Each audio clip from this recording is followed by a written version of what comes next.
to me, you can use one of those manual fillet knives and they work, but I think they're a lot slower. It's a lot easier to me to use one of these bread knives or fish filleting knife. I have a Rapala version that this blade is arched and angled, but for me that just cut through the backbone so easy that it was just too easy to feel that backbone. It just cut right through it. So I think that these straight blades work better for filleting fish. And I got the Mr. Twister version. Got it off Amazon. It's worked for me. There may be something else out there that works too, but I think as long as they have the straight blades. Now I'm going to show you the easy way to fillet these fish so that you don't have to eat bones, don't have to eat any scales.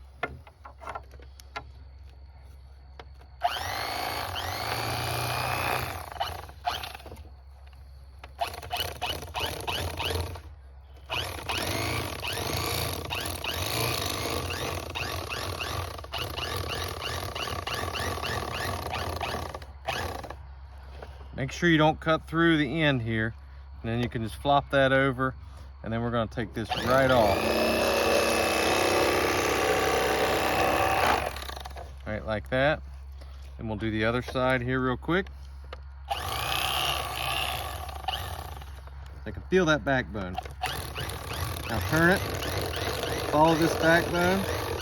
The meat's on this side, so don't worry so much about here. You want to follow the backbone and get the meat off the top. All the way to the end. Make sure you don't cut through the end here.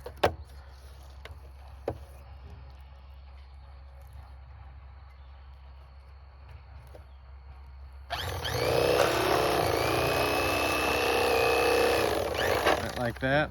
I've got a bag set over here to put my excess. And then you come in here with this part and you just follow this rib cage. Cut that out. Right, like that. This meat goes in my good bowl. Again, follow this rib cage.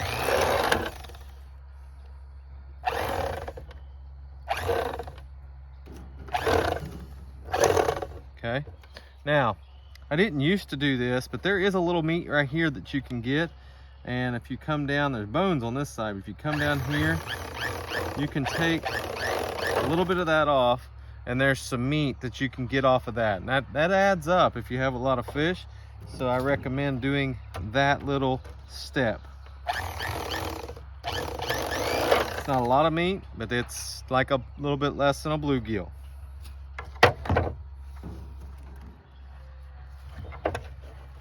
Another one. Right there. Pressure's up on the tip so I can follow that backbone. That's where the meat is.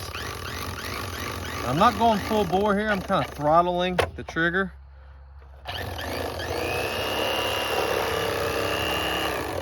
Go full bore whenever I pull that, take that flesh off. That's easy. This part here though, you want to make sure you don't cut through this backbone. And when you turn right here, you want to feel it. So kind of feather it. Follow that backbone, make sure you're not cutting through. There you go. There it is. Get that started. Once you get that on there, you can just follow this. You can press this pretty hard.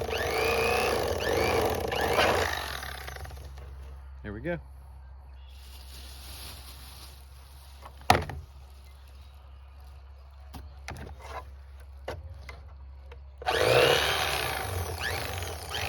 Follow the rib cage. And you could do this part with a regular knife if you prefer. This part works pretty good with a regular knife.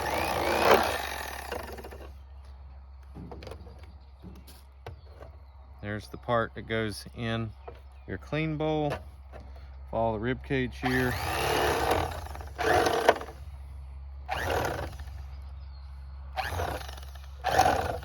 Okay. You get a little bit of meat off. You can see how that adds up. You know, you do that on 15, 20 fish, it adds up to a lot of pieces of fish that I used to throw away. And here's how much fish I got out of 8 bass that I caught. So I hope that helps you understand how to fillet fish easily using an electric knife. And it's a good time of year to be out here catching some fish, especially in southern Ohio. I am always trying to manage my lake to where I don't have too many, because I have had a lake before where I had too many bass and they got stunted. So you do need to take some fish out sometimes. So I like to take a couple messes of fish. I'll take, 20, 25 bass out every year at least, and seems to be helping my lake keep some nice sized bass, and there's still plenty of small ones in there. So it's a good food resource for all you homesteaders out there. If you can consider building a pond or a lake, it gives you a nice renewable food source to use all the time.